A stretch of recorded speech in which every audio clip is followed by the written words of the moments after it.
Before we start this, I'm just gonna say one thing. Screw the nifty 50. Screw it.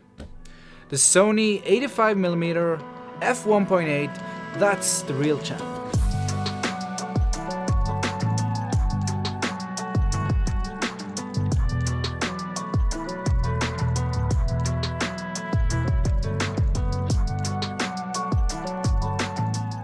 This lens is incredible.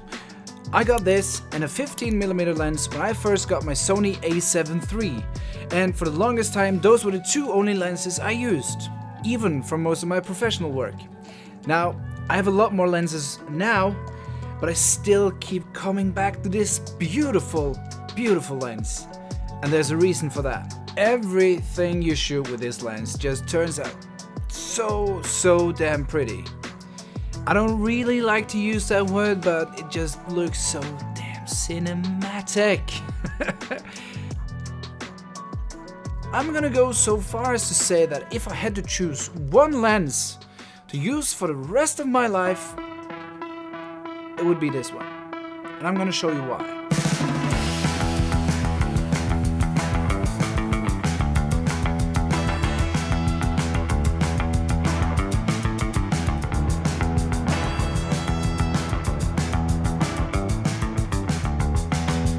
Okay, so maybe you don't have a Sony camera, you might be shooting Canon, you might be shooting Nikon, and I can assure you that both Nikon and Canon have versions of this lens.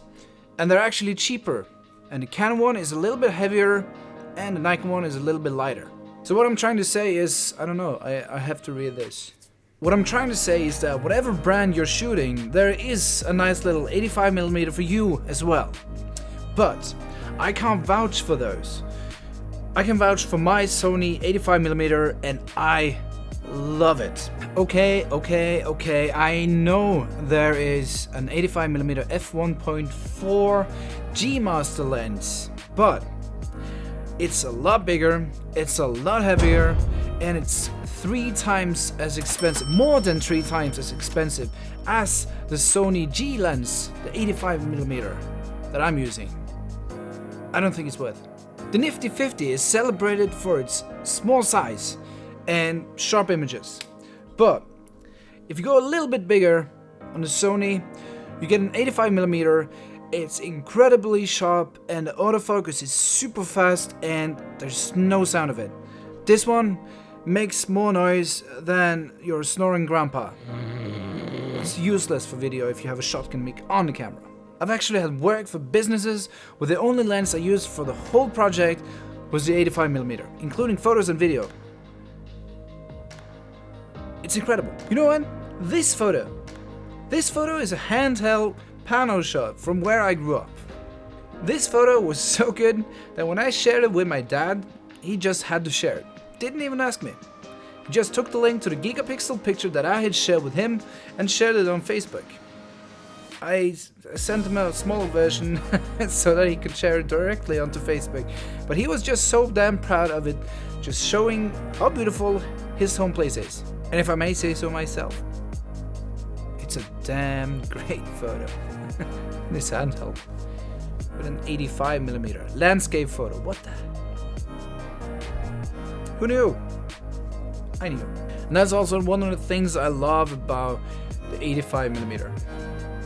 I've heard it many times that 50mm is equivalent to what the human eye sees, blah blah blah blah blah blah blah blah. I don't agree. I strongly disagree. And a lot of people that I've talked to, professional photographers included, agree with what I say. 85mm is a lot closer to what you see with your own eyes.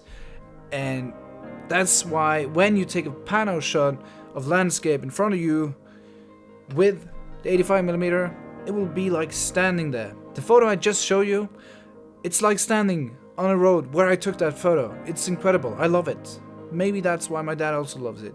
It's actually reproducing what we see with our own eyes, and it just looks so damn nice. But hey, I haven't talked about the 1.8. f1.8 is pretty damn low, which means that it's actually a pretty strong low light performer if you shoot photos at events or anything like that. But if you bump that f-stop up to 2.8, it gets sharp. And if you bump it up to 5, son, you have entered sharpness heaven. I'm just joking, but it's incredibly sharp. But it's still damn sharp at 1.8. Damn sharp. But honestly, I think the pictures and the footage just speaks for itself. Don't you? If you're looking for the best lens ever, look no further. The Sony 85mm f1.8 G lens is and always will be the best lens. So I've added the link below in the description to this lens. Go check it out, buy it if you wanna. I highly recommend it. So that's it for this one, guys. Thank you so much for watching yet another video. And if you're still here watching, please consider subscribing and also giving this video a like to help the algorithm. I would really appreciate it. And I'll see you guys in the next video. Bye.